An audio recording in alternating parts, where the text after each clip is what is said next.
Henry Whitaker's polished leather shoes clicked against the polished tile floor of the bustling Vermont airport. Snowflakes swirled outside the vast windows, hinting at the blizzard rolling in. Travelers rushed around him, their faces alight with the joy of Christmas Eve. The air smelled faintly of pine and cinnamon, the unmistakable scent of holiday cheer. But for Henry, it might as well have been any other day. A sleek black carry-on rolled behind him as he checked his watch for the third time in 5 minutes. "Delayed," he muttered, glancing up at the flight board. The announcement of his plane to New York had been pushed back another hour. With an irritated sigh, he retreated to a quieter corner of the terminal, away from the chatter of families and children. Henry adjusted his tailored coat, his sharp features betraying no emotion. At 62, he was a man of habit and success, his wealth affording him anything he desired, except peace. This was his least favorite time of year, a period he associated with forced smiles and hollow gestures. His assistant had tried to cheer him earlier that day with a brightly wrapped gift and a Merry Christmas, but he had brushed it off. His daughter Caroline's voicemail had gone unanswered, her invitation to spend the holiday with her dismissed as unimportant. He didn't notice the small figure at first. She was crouched near a vending machine, her thin frame wrapped in a coat far too big for her. When she stood and stepped forward, she blocked his path with unexpected boldness. "Don't get on that plane," the girl said, her voice clear and firm. Henry blinked, taken aback. "Excuse me," he asked, his tone sharp. She was a waif of a child, no older than 10, with tangled brown hair poking out from beneath a knit cap. Her cheeks were flushed, not with warmth, but with the cold that clung to her clothes. Her wide hazel eyes locked onto his. "I said, don't get on that plane," she repeated. Her voice didn't waver, though she clutched a worn satchel to her chest as if seeking comfort. Henry frowned, his impatience flaring. "Listen, kid, I don't know what you think you're doing, but—" "You'll regret it," she interrupted, taking a step closer. "I just know it." For a moment, Henry hesitated. There was something unnerving about the conviction in her words, but he quickly shook it off. "Run along, little girl," he said dismissively, attempting to sidestep her. She didn't move. Instead, her eyes seemed to search his, as if looking for something deeper. "Please," she said, her voice softening. "Just don't." Henry tightened his grip on his suitcase, ready to brush past her entirely, when the intercom crackled overhead. "Attention, passengers. Flight 237 to New York has been delayed by an additional hour due to weather conditions. We apologize for the inconvenience." His frustration deepened. He had no patience for this absurd interaction, but the delay gave the girl an opportunity to trail after him as he walked toward the nearest lounge. "Do you always ignore people who try to help you?" she asked, her voice carrying above the din of the airport.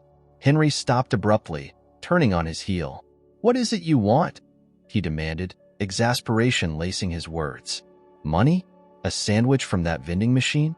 Her cheeks flushed with embarrassment, but she stood her ground. "I'm not asking for anything. I'm trying to save you."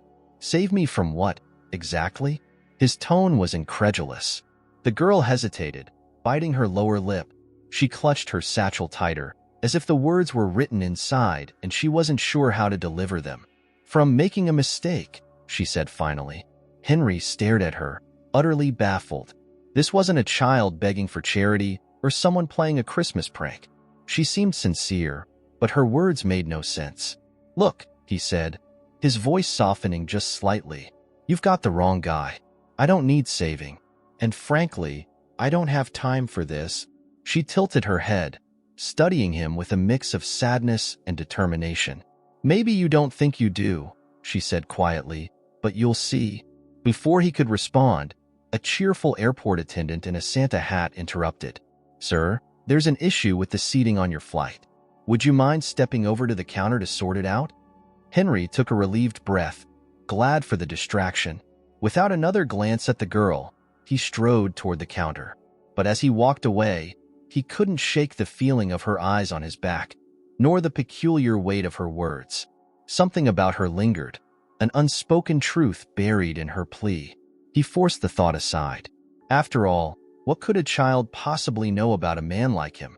Henry stood at the counter, his jaw tight with irritation as he listened to the overly cheerful attendant explain the seating issue. Apparently, his first-class seat had been double-booked, and he was being asked to either downgrade to business class or wait for a later flight. His patience was wearing thin. "This is unacceptable," he said, his tone clipped. "I booked this flight weeks ago. I expect my seat to be available." The attendant nodded apologetically, her holiday spirit unwavering. "I completely understand, sir. We're working to resolve this as quickly as possible. If you'll just have a seat over there, I'll call you when we have an update." With a sharp exhale, Henry turned on his heel, heading to a quiet bench near the windows. Snow continued to fall heavily outside, blanketing the runways in a thick sheet of white. He glanced at his watch again, the seconds crawling by with excruciating slowness. As he settled into his seat, he noticed the girl again. She was perched on the edge of a chair several feet away, her satchel clutched tightly to her chest, her gaze fixed on him. "Still here?" he muttered under his breath. She nodded, her face calm but determined. "You didn't say yes or no," she said simply. "Yes or no to what?" "To not getting on that plane," she replied. "You still have a choice." Henry leaned back against the bench, a hollow laugh escaping his lips. "You're persistent, I'll give you that. But I'm not interested in playing games, kid. Don't you have somewhere to be? Family waiting for you, maybe?" Her expression faltered for a moment, the flicker of sadness in her eyes almost imperceptible. "No," she said softly. The word hung between them, heavier than the silence that followed. Against his better judgment, Henry felt a pang of curiosity. "No family?" he asked, though his voice lacked warmth. She shook her head. "Not anymore. My mom passed away last year. It's just me now." He hesitated, unsure how to respond. Sympathy wasn't something he offered easily, nor did he believe it would help. He shifted uncomfortably in his seat, staring out at the snow instead. "And your dad?" he asked finally, the question coming out more gruffly than he intended. The girl's fingers tightened around the strap of her satchel. "I'm looking for him," she said, her voice steady but tinged with a quiet hope. "I know he's out there somewhere." Henry frowned. "And what makes you so sure?" She reached into her satchel, pulling out a folded piece of paper. Unfolding it carefully, she revealed a charcoal drawing of a man's face. The detail was astonishing, every line and shadow rendered with precision. Henry found himself leaning forward despite himself, studying the familiar features. It was impossible. He swallowed hard, his pulse quickening. The face on the paper wasn't just familiar. It was unmistakable. The sharp jawline, the mischievous glint in the eyes. It was his brother, Nathan. But that couldn't be. Nathan was dead. "Where did you get this?" he demanded, his voice sharper than he intended. The girl blinked at his sudden intensity. "I drew it," she said. "It's my dad. I've never met him, but my mom used to describe him to me when I was little. She said he had kind eyes and a smile that could light up a whole room." Henry stared at the drawing, his thoughts a chaotic tangle. Nathan had been gone for over a decade. The last time they'd spoken had been during an explosive argument about money, an argument that had severed their relationship. Shortly after, Nathan had disappeared. The news of his death in a car accident had reached Henry months later, leaving him with a lingering bitterness that he had never truly resolved. But now, looking at this drawing, he couldn't shake the feeling that the girl's story wasn't as far-fetched as it seemed. "What's your name?" he asked abruptly. "Maggie," she said, her voice barely above a whisper. He nodded slowly, the name settling uncomfortably in his mind. "Maggie, this man, your father, do you know where he might be?" She shook her head. "I've been looking for a long time. I thought maybe he'd be here, or maybe you'd know something." "Why would I know something?" Maggie hesitated, her gaze dropping to the drawing. "I don't know," she admitted, "but when I saw you, I just felt like I should ask. Like it was important." Henry let out a slow breath, his mind racing. The timing of this encounter, the uncanny resemblance of the drawing to Nathan. It all felt like too much to ignore. He didn't believe in fate, but he couldn't shake the thought that he was being pulled into something far bigger than himself. Against his better judgment, He folded the paper carefully and handed it back to her. "Maggie, I can't make any promises," he said slowly. "But maybe we can figure this out together." Her eyes widened, hope flickering to life. "Really? You'd help me?" He hesitated for only a moment before nodding. "Let's just say I'm curious. And if there's any chance that this man is who I think he is, I owe it to myself and to him to find out." A smile spread across her face, the first genuine smile he'd seen from her. It softened something in him, something he hadn't felt in a long time.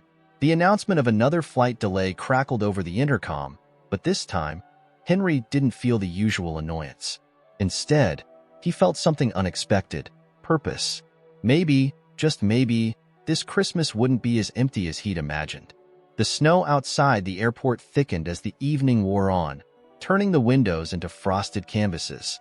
Inside, the hum of holiday travelers buzzed around Henry and Maggie, who now sat together near the far end of the terminal. Their makeshift partnership had an uneasy start.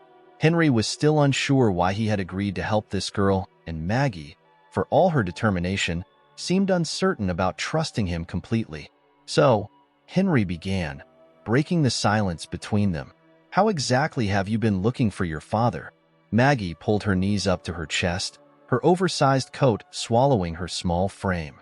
"I just go to places where I think he might be," she said. "Mom used to say he loved cities during the holidays. She said he'd always talk about finding magic in the lights and the people." Henry's lips tightened into a thin line.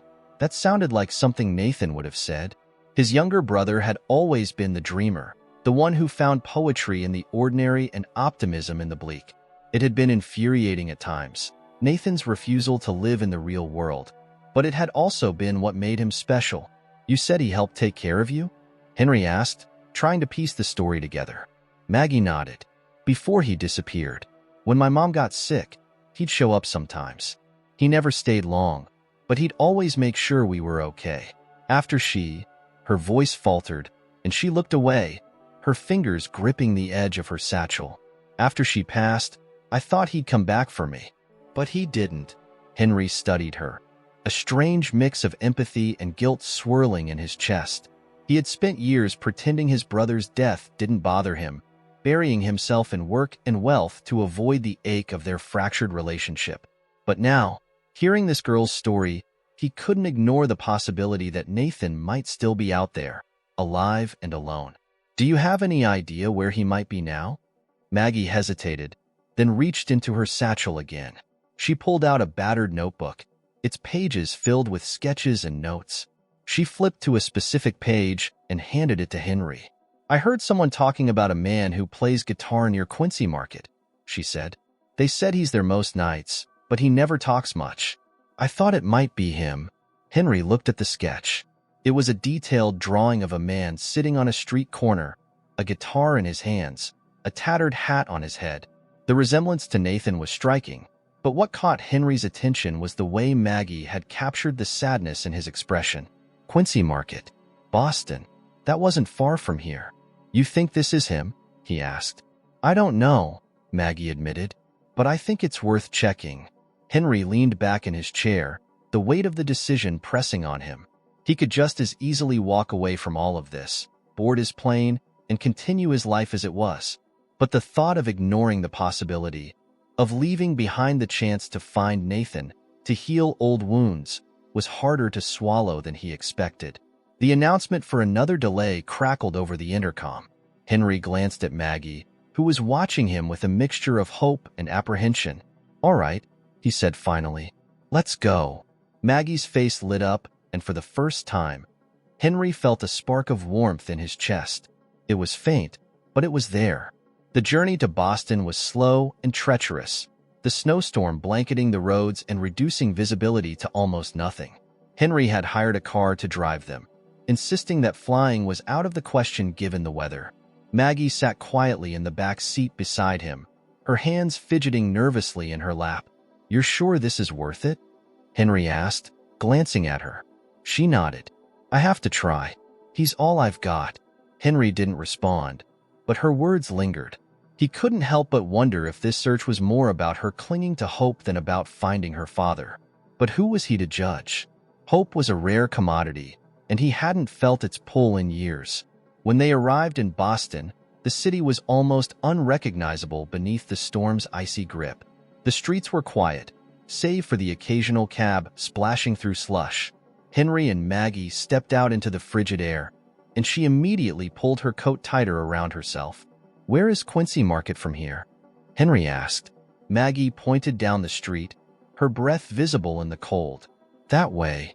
They walked in silence, the crunch of snow underfoot the only sound. When they reached the market, it was eerily empty. The usual holiday crowds had been driven away by the storm, leaving only a few hardy vendors and a smattering of street performers braving the cold. Maggie scanned the area, her eyes darting from face to face. Then, suddenly, she stopped. "There," she whispered, grabbing Henry's sleeve. He followed her gaze to a figure sitting on a low stone wall near the market's entrance. The man was bundled in layers of mismatched clothing, a guitar resting on his lap. He was strumming softly, the melody almost lost in the howling wind. Henry's breath caught. It was him, Nathan. His younger brother looked older than Henry remembered, his face weathered and his shoulders stooped. But there was no mistaking the familiar curve of his jaw, the way his fingers moved over the guitar strings with an ease born of years of practice. For a moment, Henry froze, unsure of what to do. But Maggie didn't hesitate. She stepped forward, her small voice cutting through the cold. "Tommy." The man looked up, his hands stilling on the guitar. His eyes, tired and shadowed, locked onto hers. And in that instant, everything began to change.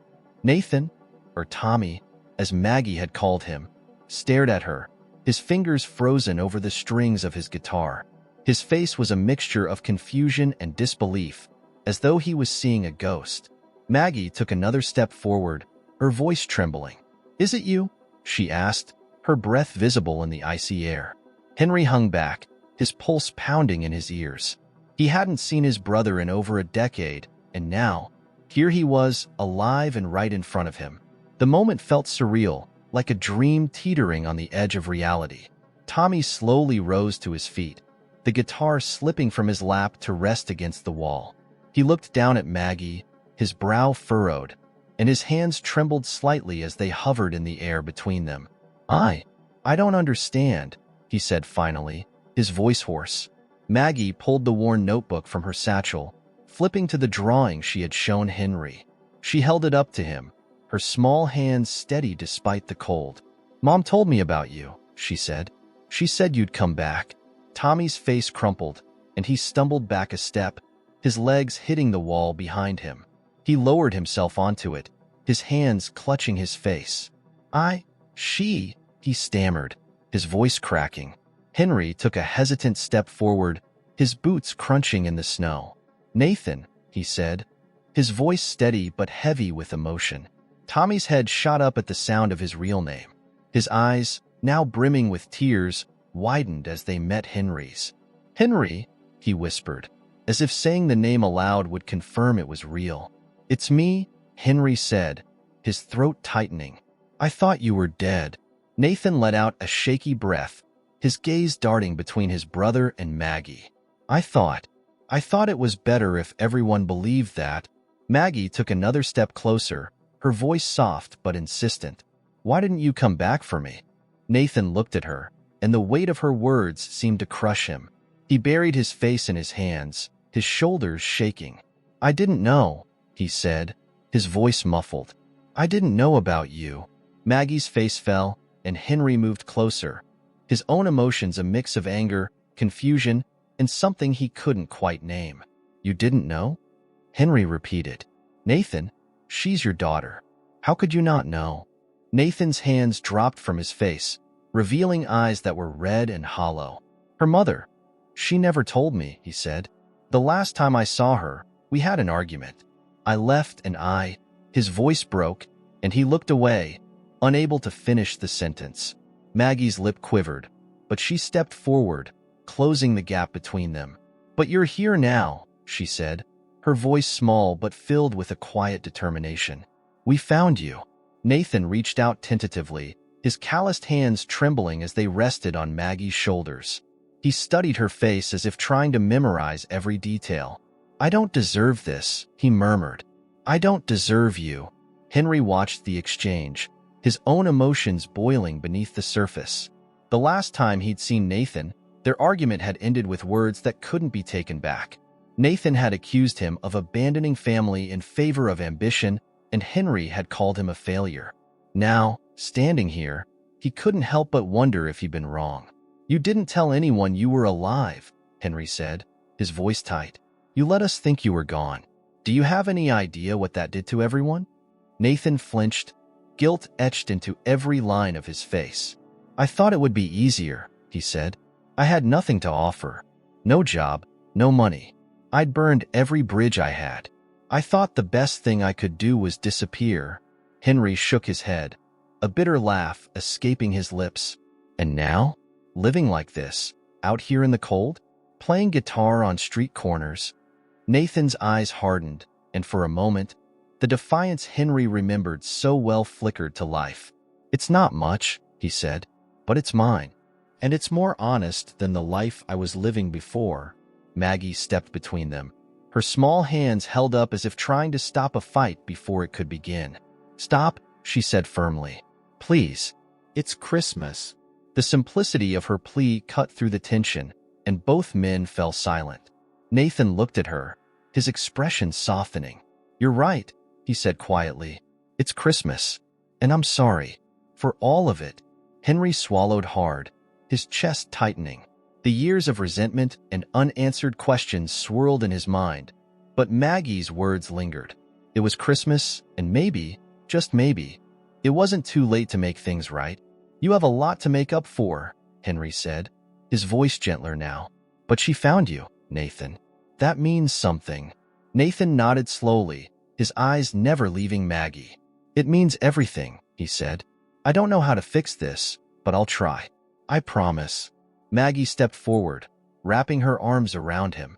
For a moment, Nathan seemed stunned, but then he returned the embrace, holding her tightly.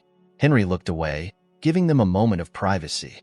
His own emotions churned within him, a mix of relief, sadness, and hope. He didn't know what the future held for his brother or this girl who had so stubbornly refused to give up. But for the first time in years, he felt something stir within him, a sense of possibility. The snow continued to fall, muffling the world around them. But in that quiet moment, it seemed as though the cold and the past no longer mattered. There was only now, and the chance to begin again. The wind carried a chill that cut through the quiet streets of Boston, but the three of them, Henry, Nathan, and Maggie, hardly noticed as they made their way to a small cafe nearby. The warmth inside was a welcome contrast to the storm outside, the soft hum of conversation and the scent of fresh coffee offering a sense of comfort none of them had expected to find tonight. Maggie sat across from Nathan, clutching a steaming mug of hot chocolate in her small hands. She looked at him as if she were trying to memorize every detail of his face, as though he might disappear again if she blinked. Nathan, for his part, seemed overwhelmed, his fingers tracing the rim of his own mug as he searched for words. Henry sat off to the side, watching the two of them. He felt like an outsider, unsure of his place in this reunion. His thoughts raced, a mix of old grievances and the sudden weight of responsibility. He had come to Boston for answers, and while he had found some, they had only deepened the questions. Finally, Nathan broke the silence. "How long have you been on your own, Maggie?" he asked, his voice quiet. Maggie hesitated, her gaze dropping to her mug. "Since last Christmas," she said. "After Mom passed, I stayed with a neighbor for a while. But she had her own family, and I didn't want to be a burden. So I left." Nathan's face crumpled, his hand reaching out instinctively to cover hers. "I'm so sorry," he whispered. "You should never have had to go through that. If I'd known." Maggie looked up at him, her eyes filled with a mix of sadness and forgiveness. "You didn't know," she said simply. "But you're here now." The simplicity of her words struck Henry. Maggie's resilience and capacity for forgiveness were staggering. He had spent years letting his anger toward Nathan fester, and here was this young girl, ready to move forward with a father she barely knew. Henry cleared his throat, drawing their attention. "Nathan," he said, his tone more measured than before. "We need to figure out what happens next. Maggie can't keep living like this, and you—" He hesitated, searching for the right words. "You need to get back on your feet." Nathan nodded, his expression solemn. "You're right," he said. "I want to do better. For her." Maggie looked at Nathan with a shy smile. "I can help," she offered. "I'm good at drawing. Maybe I could sell some of my sketches, and we could save up for a place." Nathan's eyes filled with tears, and he reached out to take her hands in his. "You shouldn't have to do that," he said. "It's my job to take care of you now." Henry watched the exchange, his heart softening despite himself. He leaned back in his chair, crossing his arms as he studied his brother. "Do you have any leads on work?" Nathan shook his head. "It's been hard to hold down anything steady," he admitted. "The guitar helps, but it's not much." Henry sighed, a part of him frustrated by Nathan's lack of direction. But he reminded himself that rebuilding a life didn't happen overnight. He glanced at Maggie, who was now sketching something on a napkin, her brow furrowed in concentration. "Maggie," he said gently, "can I see what you're working on?" She looked up, a little startled, but slid the napkin across the table. It was a quick sketch of the cafe, capturing its warmth and the people inside with a precision that made Henry pause. "This is incredible," he said, genuinely impressed. "You have real talent." Maggie blushed, ducking her head. "Thanks," she murmured. Nathan smiled at her, pride evident in his eyes. "She gets that from her mom," he said softly. "Rachel was always sketching something. She had this way of making even the simplest things look beautiful." Henry felt a pang at the mention of Rachel. He remembered her as kind and full of life, the perfect counterbalance to Nathan's restless energy. He hadn't known her well, but it was clear that she had left an indelible mark on both Nathan and Maggie. "Maybe we could find a way to use your talent," Henry said thoughtfully, addressing Maggie. "There are galleries and markets that feature young artists. It could be a start." Maggie's eyes lit up, and she looked at Nathan for confirmation. "Could we?" Nathan hesitated, then nodded. "If that's what you want, we'll try," he said. Henry leaned forward, his tone firm. "It's not just about trying, Nathan. You need to commit to this, for her and for yourself. I know things haven't been easy for you, but you can't keep running." Nathan's jaw tightened, but he didn't argue. Instead, he looked at Maggie and nodded. "I'll do whatever it takes," he said. The conversation turned to practical matters, finding a temporary place for Nathan and Maggie to stay, connecting with local resources for work, and exploring opportunities for Maggie's art.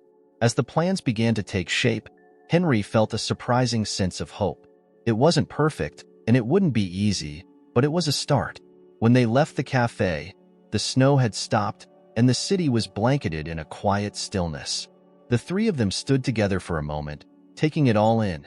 Maggie looked up at Nathan, her expression serious. "Will you stay this time?" she asked. Nathan knelt in front of her, placing his hands on her shoulders. "I'm not going anywhere," he said firmly. "I promise." Henry watched them, his chest tightening with a mix of emotions. He still didn't know what the future held, but for the first time in a long time, he felt like they were moving in the right direction. "Come on," he said, motioning toward a waiting cab. "Let's get you two settled. Tomorrow's a new day." As they climbed into the cab, Maggie nestled between Henry and Nathan, the warmth of their presence chasing away the lingering cold. For the first time in years, Henry felt the faint flicker of something he had nearly forgotten: peace. The next morning, the city was calm under a bright layer of snow, glittering in the pale sunlight that seeped through the clouds. Henry had arranged for Nathan and Maggie to stay at a modest inn not far from the heart of Boston, a temporary solution until they could figure out a more permanent arrangement. Despite the simplicity of the room, Maggie had been thrilled, leaping onto the bed with a childlike enthusiasm that brought a rare smile to Henry's face. Now, as he sat in the small breakfast room with Nathan, the two brothers faced each other over cups of coffee. Maggie was still upstairs, engrossed in her sketchbook, leaving them to navigate the awkwardness of a conversation that had been delayed by over a decade. Nathan looked older than Henry remembered, and not just because of the years that had passed. There was a weariness in his eyes, a kind of resignation that spoke of too many hard days and too few moments of peace. Henry felt an urge to say something meaningful, but the weight of their shared past hung between them like an invisible barrier. "I didn't think I'd ever see you again," Henry said finally, breaking the silence. Nathan nodded, his gaze fixed on the table. "I didn't think you'd want to." Henry frowned. "Why would you think that?" Nathan let out a bitter laugh, shaking his head. "We didn't exactly part on good terms, did we? The last thing you said to me was that I was a failure who couldn't even keep his life together." The memory stung, even after all this time. Henry ran a hand through his hair, a gesture of frustration and regret. "I didn't mean it," he said, though the words felt hollow even to him. "I was angry. You were leaving everything behind, and I didn't understand why." Nathan finally looked up, his expression guarded. "You didn't try to understand," he said. "You just saw me as a problem, something to fix or discard." Henry opened his mouth to argue, but stopped himself. Nathan wasn't wrong. Back then, he had been so focused on control, on building his business, on protecting the family name, that he hadn't seen Nathan's struggles for what they were. "I made mistakes," Henry admitted, his voice quieter now. "More than I can count. But if I could go back, I'd do things differently." Nathan studied him for a long moment, as if trying to gauge the sincerity in his words. Finally, he sighed, leaning back in his chair. "I guess we both made mistakes," he said. "But what matters now is Maggie. She deserves better than what I've given her so far." Henry nodded, grateful for the shift in focus. "She's a remarkable kid," he said. "She's been through so much, but she still has hope." "That's rare." Nathan's expression softened. "She's her mother's daughter," he said. "Rachel was always the strongest person I knew. She believed in me when no one else did, even when I didn't deserve it." Henry hesitated, unsure if he should ask the question that had been on his mind since last night. Finally, he decided to take the risk. "Why didn't you reach out after Rachel passed?" he asked. "Even if you didn't know about Maggie, you could have let someone know you were alive." Nathan looked away, his jaw tightening. "I thought about it," he said. 100 times, I thought about it. But what would I have said? Hey, I'm not dead, but I've been living on the streets and playing guitar for spare change. I didn't want to drag anyone else into my mess." Henry leaned forward, his tone firm but not unkind. "You don't get to decide that for other people, Nathan. You don't get to vanish and think that's somehow sparing us. Do you have any idea what it was like to think you were gone? To never have the chance to make things right?" Nathan flinched, and for a moment, Henry thought he might lash out. But instead, his shoulders slumped, and he let out a heavy breath. "I thought I was doing the right thing," he said, "but I see now that I was just running. I've been running my whole life." Henry sat back, giving him a moment to collect himself. He wanted to say more, to push Nathan to confront the choices that had led him here, but he knew better than to force it. People didn't change overnight, and the fact that Nathan was even here, sitting across from him, was more than he dared to hope for. Maggie appeared a few minutes later, her face bright with excitement. She held up her sketchbook, showing them a new drawing she'd been working on. A bustling Christmas market filled with lights and smiling faces. "Do you think we can go somewhere like this?" she asked, her eyes sparkling. "I've never been to one before." Nathan smiled, the tension in his face easing as he looked at her. "I think we can manage that," he said. Henry glanced at his watch. "There's a market downtown," he said. "We could head there this afternoon." Maggie beamed, and for a moment, the weight of everything seemed to lift. The Christmas market was everything Maggie had hoped for. The air was filled with the scent of roasted chestnuts and spiced cider, and the stalls were brimming with handmade ornaments, colorful scarves, and twinkling lights. Maggie darted from one stall to the next, her enthusiasm contagious.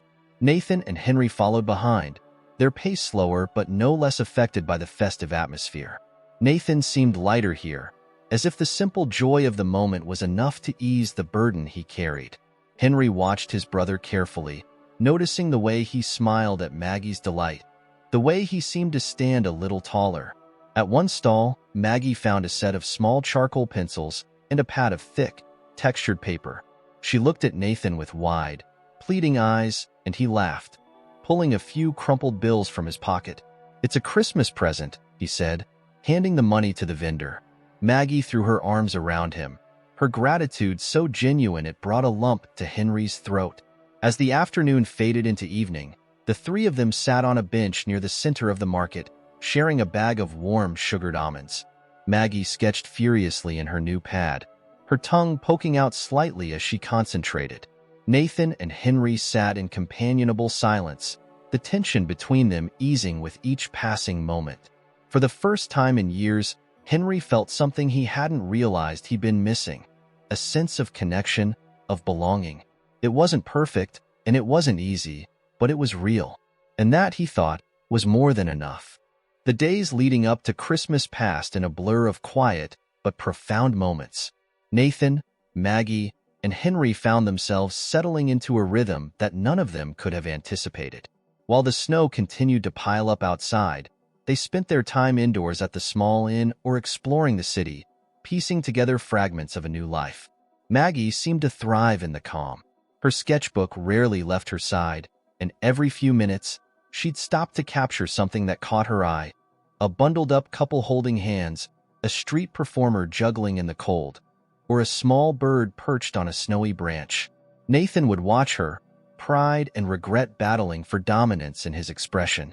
Henry saw it too, and felt a growing determination to help his brother succeed where he had once faltered. One evening, Henry arranged for dinner at a nearby restaurant, a cozy spot lit by soft candlelight and adorned with Christmas garlands.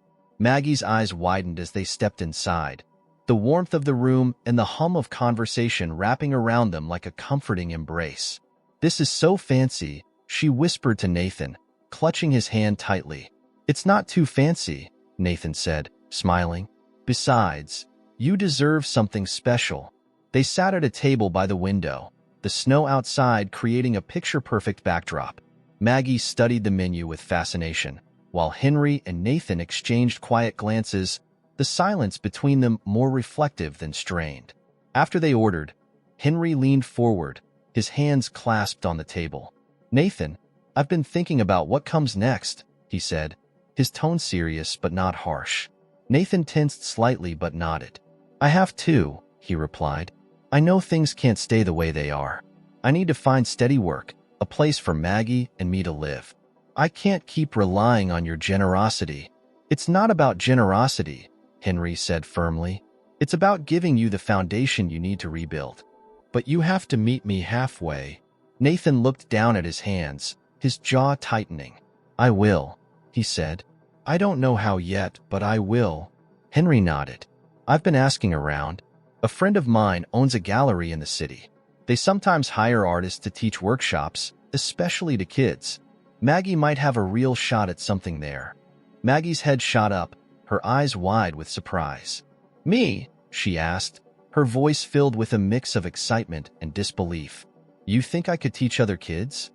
Henry smiled. "I think you have talent, and talent deserves to be nurtured." Nathan placed a hand on her shoulder, his expression soft. "What do you think, Maggie? Would you like to try?" She nodded quickly, her cheeks flushed with excitement. "I'd love to," she said, clutching her sketchbook protectively. "But would they really let me?" "They will," Henry assured her. "I'll make sure of it."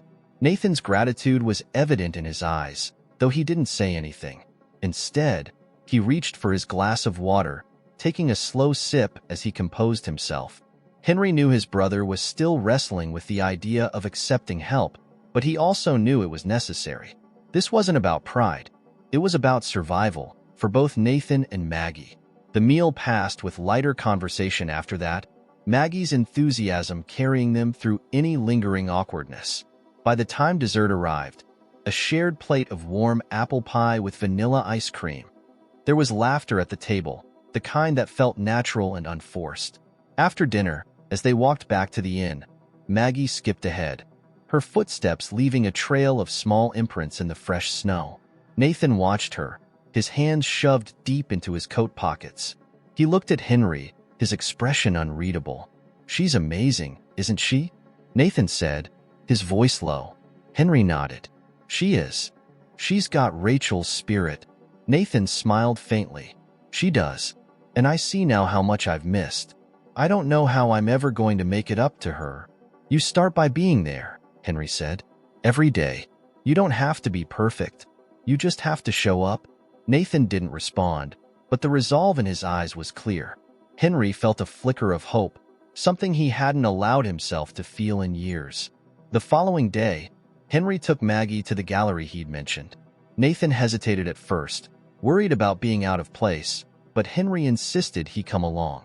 The gallery was a bright, welcoming space filled with colorful artwork from local artists. The owner, a kind woman named Elaine, greeted them warmly and listened attentively as Henry explained Maggie's talent. Maggie shyly showed her sketchbook, flipping through the pages to reveal her work. Elaine's face lit up as she examined each drawing, her appreciation genuine and immediate. "These are incredible," Elaine said. "You have a real gift, Maggie." Maggie beamed, her confidence growing with every word of praise. Nathan stood nearby, his hands tucked into his coat pockets, his expression a mix of pride and uncertainty. Elaine offered to display some of Maggie's work in a special showcase for young artists, an opportunity that left her speechless. When Maggie finally found her voice, she agreed eagerly, clutching her sketchbook to her chest as if it were the most precious thing in the world. Nathan thanked Elaine profusely, his gratitude spilling out in a rush of words. Henry watched from the side, his heart swelling with something unfamiliar but welcome, a sense of purpose. Later that evening, as they sat together in the inn's small sitting room, Maggie worked on a new sketch, her face lit with determination. Nathan and Henry sat nearby, sipping cups of coffee and sharing quiet conversation. "You did a good thing today," Nathan said, glancing at Henry. "For her." "For us." Henry shrugged, his expression thoughtful. "It's not about me. It's about giving her a chance to shine. She deserves that." Nathan nodded, his gaze drifting to Maggie. "She's the best thing I've ever done," he said quietly, "and I'm not going to let her down again." For the first time in years, Henry believed him. The road ahead wouldn't be easy, but they had taken the first steps together.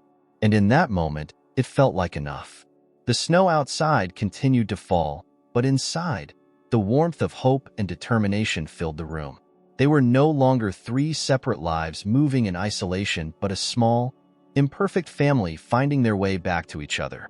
And for Henry, that was a kind of miracle he hadn't known he needed. The next few days brought a flurry of activity and new beginnings for Nathan, Maggie, and Henry. The gallery agreed to feature several of Maggie's sketches in their upcoming showcase, giving her a renewed sense of purpose. She threw herself into her art with determination, working late into the evenings at the small desk in their room.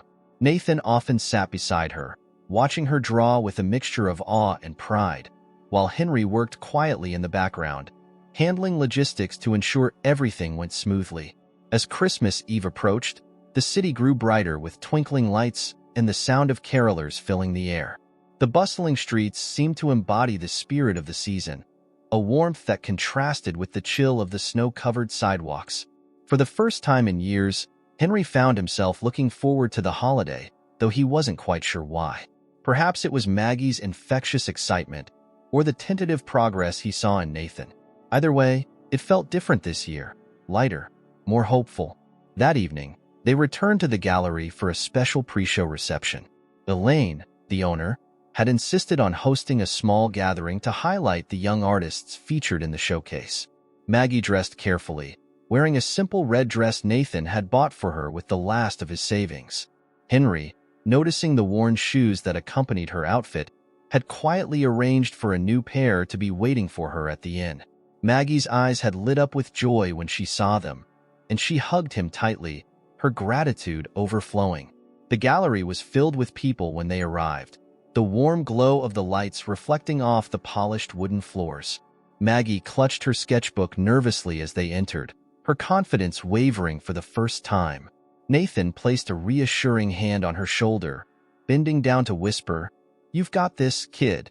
Just be yourself." Henry stood behind them, his presence steady and calm. "They're going to love your work," he said. "Just like we do."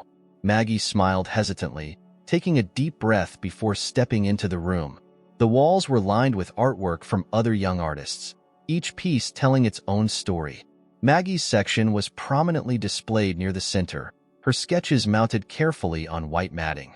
People had already gathered around her work, admiring the detail and emotion in each piece. Elaine spotted them and made her way over, her face lighting up. "There's the star of the evening," she said warmly, crouching slightly to meet Maggie's eyes. "How are you feeling?" Maggie hesitated, but then smiled. "Nervous," she admitted, "but excited too." "That's a good sign," Elaine said. "Come on, let me introduce you to a few people." Maggie looked at Nathan for reassurance, and he nodded, his pride evident. "Go ahead," he said. "We'll be right here." As Maggie followed Elaine into the crowd, Nathan and Henry moved to the side, watching her navigate the room with growing confidence. She spoke softly but passionately about her work, her face lighting up whenever someone praised her talent. Nathan crossed his arms, his expression a mix of pride and something deeper. Regret, perhaps, for the time he had lost. "She's incredible," Nathan said quietly, more to himself than to Henry. "She is," Henry agreed.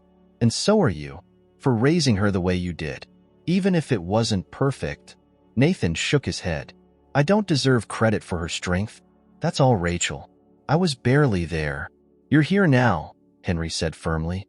"And that's what matters." Nathan didn't respond, but his jaw tightened, his focus remaining on Maggie as she charmed the room. It was clear to Henry that Nathan was still grappling with his past, the choices that had led him to this moment. But there was also determination in his posture, a resolve to do better moving forward. As the evening continued, Maggie's confidence grew. She mingled with the guests, answering questions about her sketches and even sharing a few stories about the inspiration behind them. At one point, a local journalist approached her, intrigued by her work and her story. Maggie looked to Nathan and Henry for approval, and they both nodded, encouraging her to share as much as she felt comfortable. The journalist, a kind woman with a warm smile, knelt to speak with Maggie at eye level. "Your work is beautiful," she said. "It's rare to see such emotion in sketches. Can I ask what inspires you?" Maggie hesitated for a moment, then said, "People, I think. The way they live, how they feel. I like to draw things that tell a story." "That's a wonderful way to put it," the journalist said. "And you've been through quite a story yourself, haven't you?" Maggie glanced at Nathan, who gave her a small nod. She took a deep breath before answering. "Yeah, but it's not just about the hard parts," she said. "It's about what comes after. The good stuff." The journalist smiled, clearly impressed. "That's a beautiful perspective, Maggie. I think a lot of people could learn from you." After the interview, Maggie returned to Nathan and Henry, her face glowing with excitement. "Did you hear that?" she asked. "She said my story could help people." Nathan knelt in front of her, his hands resting on her shoulders. "Your story already helps people," he said, "and you don't even know it." Henry watched the exchange, a strange warmth spreading through him. He had spent so much of his life focused on his own success, chasing goals that felt hollow now in comparison to the joy on Maggie's face. For the first time in years, he felt connected to something real, something meaningful. As the evening wound down, Elaine approached them with a wide smile. "Maggie, your sketches have been a huge hit," she said. "I've had several people express interest in buying them. What do you think about that?" Maggie's eyes widened, and she looked at Nathan for guidance. He grinned, his pride unmistakable. "I think you should say yes," he said. Maggie nodded eagerly, turning back to Elaine. "Yes, I'd love that." Elaine laughed, clearly delighted. "Wonderful. We'll set up everything for you. I think this is just the beginning for you, Maggie." As they left the gallery that night, the weight of the world felt just a little lighter. Maggie held her sketchbook tightly, her steps practically bouncing as they walked through the snow. Nathan walked beside her, his arm resting protectively around her shoulders, while Henry followed close behind, his heart full. For the first time in a long time, Henry felt like he belonged, not just to his family but to something greater. And as they made their way back to the inn, the lights of the city twinkling around them, he knew that this Christmas would be one he would never forget. It wasn't about the gifts or the success. It was about the people he had found again, the connections that made life worth living. And for that, he was profoundly grateful. The morning of Christmas Eve arrived with a stillness that seemed almost magical. The snow from the previous night blanketed the streets in pure white, muffling the sounds of the bustling city. The air was crisp but not biting, the kind of winter day that felt like a gift in itself. Inside the inn, the three of them prepared for the day ahead, each with a quiet sense of purpose. Maggie had been up before dawn, adding the final touches to a new piece she wanted to show Elaine at the gallery. It was a sketch of the Christmas market they'd visited, filled with joyful details. Children bundled up in scarves, strings of twinkling lights, and vendors with warm smiles. She'd poured her heart into it, and it showed. Nathan had watched her work from across the room, his expression a mix of admiration and quiet pride. Henry, meanwhile, had taken it upon himself to organize a surprise for the two of them. He'd been making a few discreet phone calls over the past couple of days, setting plans into motion. It was something he hadn't done in years, planning something personal, meaningful, rather than purely transactional. The idea had come to him after seeing the way Maggie lit up at the gallery, the way Nathan seemed to soften in her presence. He wanted to give them something they could carry with them into this new chapter of their lives. As they sat down for breakfast in the inn's small dining room, Henry could feel the anticipation building. Maggie was bubbling with excitement about her sketch, chattering animatedly about how she hoped Elaine would love it. Nathan was more subdued, but there was a quiet warmth in his demeanor, a far cry from the guarded man Henry had first encountered days ago. "Are we heading to the gallery this morning?" Maggie asked between bites of toast, her wide eyes filled with hope. "We are," Henry said, smiling, "but we've got a few stops to make first." Maggie tilted her head in curiosity, but Nathan raised an eyebrow. "Stops? Like what?" he asked. "You'll see," Henry replied, keeping his tone light. "Let's just say it's a little Christmas surprise." Maggie's face lit up, and she clapped her hands together. "I love surprises." Nathan chuckled softly, shaking his head. "All right, big brother, lead the way." Their first stop was a small boutique not far from the inn. Henry had arranged for the shop to open early just for them, and the owner greeted them warmly as they stepped inside. Maggie's eyes widened as she took in the racks of winter coats, scarves, and boots. "Pick something," Henry said, gesturing toward the rows of children's clothing. "Something warm. And don't argue," he added when Nathan opened his mouth to protest. Maggie hesitated, glancing at Nathan for approval. He gave her a small nod, and she grinned, darting toward a rack of colorful coats. Within minutes, she had found a bright blue coat lined with faux fur, matching gloves, and a knitted hat with a pom-pom on top. She tried them on, spinning in front of the mirror with delight. "You look perfect," Nathan said, his voice thick with emotion. Henry smiled, watching them from the side. "Now, you'll be ready for any weather Boston throws at you." Their next stop was a bookstore down the street, where Henry handed Maggie a gift card and encouraged her to choose a few books for herself. She wandered the aisles with wide-eyed wonder, eventually selecting a mix of sketching guides and adventure stories. Nathan followed her closely, occasionally picking up a book to glance at the cover before returning it to the shelf. While they waited for Maggie to finish, Henry turned to Nathan. "I know you're not used to this," he said quietly, "but it's not about charity. It's about giving her what she deserves." Nathan sighed, nodding slowly. "I know," he said. "It's just hard. Letting someone else take care of things." Henry clapped him on the shoulder. "You're taking care of her in the ways that matter most. Let me help with the rest." By the time they reached the gallery, Maggie was practically glowing, her arms full of books and her new coat snug around her small frame. Elaine greeted them at the door, her smile widening when she saw the sketch Maggie had brought. "This is beautiful," Elaine said, studying the drawing. "You have such an incredible eye for detail, Maggie. I think this will be the centerpiece of the show." Maggie's cheeks flushed with pride, and she glanced at Nathan, who nodded encouragingly. "Thank you," she said softly. "I worked really hard on it." As they prepared to leave, Elaine pulled Henry aside. "You've done a wonderful thing for her," she said. "It's clear she's talented, but more than that, she's finding her confidence." "That's priceless." Henry nodded, his throat tightening. "She's special," he said simply. Their final stop of the day was the surprise Henry had been planning. He led them to a small house on the outskirts of the city, its front porch dusted with snow. The property was modest but well kept, with a cozy charm that seemed to invite them in. "What's this?" Nathan asked, his brow furrowing. "It's yours," Henry said, pulling a set of keys from his pocket. "A fresh start. It's rented for now, but if things go well, we can talk about making it permanent." Nathan stared at him, disbelief written across his face. "Henry, I can't. This is too much." "It's not," Henry said firmly. "It's what you need. What she needs. You're not doing this alone anymore, Nathan." Maggie's eyes filled with tears as she looked up at Nathan. "We have a house," she whispered. Nathan knelt beside her, pulling her into a tight hug. "Yeah, kid," he said, his voice breaking. "We have a house." As they stepped inside, the warmth of the home enveloped them, the faint scent of pine lingering in the air. The living room was already decorated with a small Christmas tree, its branches adorned with simple ornaments and twinkling lights. A stack of wrapped gifts sat beneath it, placed there by Henry's careful planning.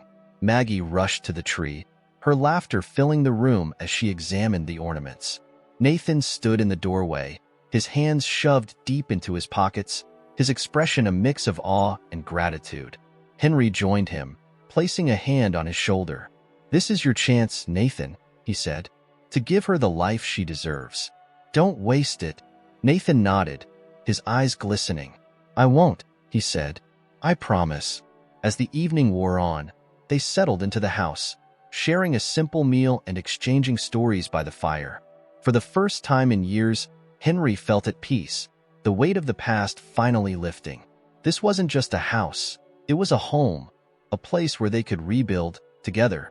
And as the clock struck midnight, signaling the arrival of Christmas, Henry knew they had all received the greatest gift of all, a second chance. Christmas morning arrived with a quiet serenity, the kind of stillness that felt almost sacred.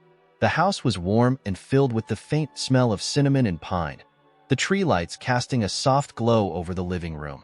Maggie was the first to wake, her excitement spilling over as she padded downstairs in her new blue coat, which she refused to take off even to sleep. The sight of the small stack of presents under the tree made her gasp, and for a moment, she simply stood there, taking it all in.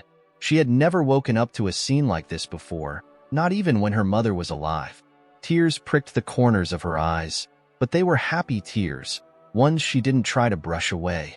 Nathan appeared in the doorway a few moments later, his hair still messy from sleep.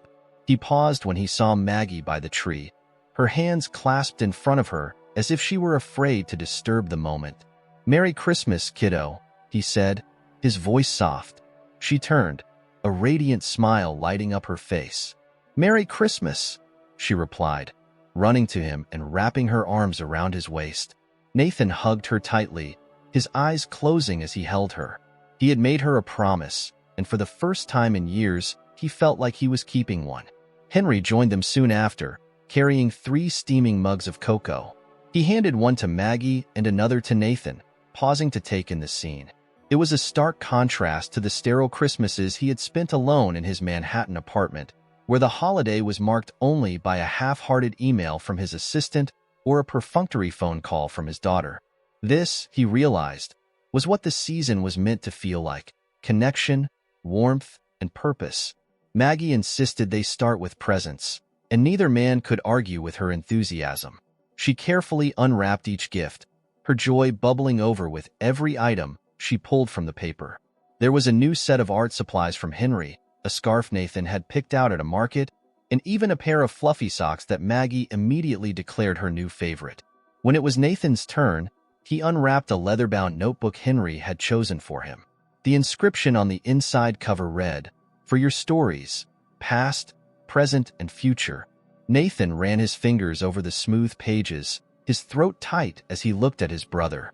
"Thank you," he said simply, his voice thick with emotion. Henry nodded, his own feelings too complex to put into words. He had never been one for sentimental gestures, but something about this Christmas felt different. He didn't just want to give. He wanted to connect, to bridge the gaps that years of silence and regret had created. As they finished unwrapping the gifts, Maggie picked up her sketchbook and plopped onto the floor by the tree. She began sketching the scene in front of her.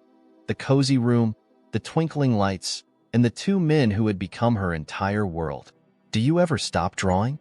Nathan teased, leaning back against the couch with a grin. Maggie shook her head, her pencil moving swiftly across the page. "Nope," she said. "There's too much to draw." Nathan laughed, a sound that surprised even himself. Henry watched the exchange, a small smile tugging at the corners of his mouth. He had forgotten what it felt like to be part of something like this. A family, however imperfect, finding joy in the simple moments. Later in the day, they ventured outside to explore the neighborhood. The snow glistened under the bright winter sun, and Maggie delighted in making snow angels in the front yard. Nathan joined her, his laughter echoing through the crisp air as he attempted to perfect his own snow angel. Henry stood back, watching them with a mixture of amusement and something deeper, a quiet contentment he hadn't felt in years. When they returned to the house, their cheeks pink from the cold, Maggie insisted they bake cookies. Nathan and Henry exchanged skeptical glances, but neither of them could say no to her. The kitchen quickly turned into a chaotic mess of flour, sugar, and spilled chocolate chips, but the laughter that filled the room more than made up for it. Maggie took her role as cookie decorator very seriously, carefully placing sprinkles and icing on each one. Nathan, meanwhile, managed to burn the first batch, much to Maggie's dismay. Henry stepped in to oversee the second round, his meticulous nature proving surprisingly helpful in the kitchen. By the time they sat down to dinner that evening, the house smelled like sugar and warmth, the kind of scent that lingered long after the meal was over. They ate at the small wooden table, passing dishes back and forth, the conversation flowing easily. Nathan shared stories from his days as a musician, while Maggie chimed in with tales of her adventures in the city. Henry listened more than he spoke, but when he did contribute, his words carried weight. As the evening drew to a close, they gathered in the living room once more. The fire crackled in the hearth, casting a warm glow over the room. Maggie curled up in her new coat, her sketchbook balanced on her knees as she added the finishing touches to her drawing. Nathan glanced at Henry, his expression thoughtful. "You know," he said, his voice low, "I wasn't sure what to expect when we came here. But this feels like home." Henry looked at him, his chest tightening. "It is home," he said simply, "for all of us." Nathan nodded, a small smile playing at his lips. "Thank you," he said, "for everything." Henry shook his head. "You don't have to thank me. Just promise me you'll make the most of it." "I will," Nathan said. "We both will." Maggie looked up from her sketchbook, her face bright.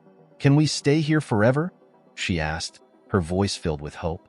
Nathan reached over, ruffling her hair. "We'll stay as long as we can," he said, "and we'll make it ours." As the fire burned low and the room grew quiet, Henry found himself reflecting on the past few days. He had come to Boston expecting nothing more than answers to old questions, but what he had found was something much greater. He had found a second chance, not just for Nathan and Maggie, but for himself. For the first time in years, he felt whole, and as he sat there, watching the two of them, he realized that this was the greatest gift he could have ever received. It wasn't about wealth or success or status. It was about love, family, and the small, fleeting moments that made life worth living. And as Christmas night fell, wrapping the world in a blanket of peace, Henry knew he had finally found his way home.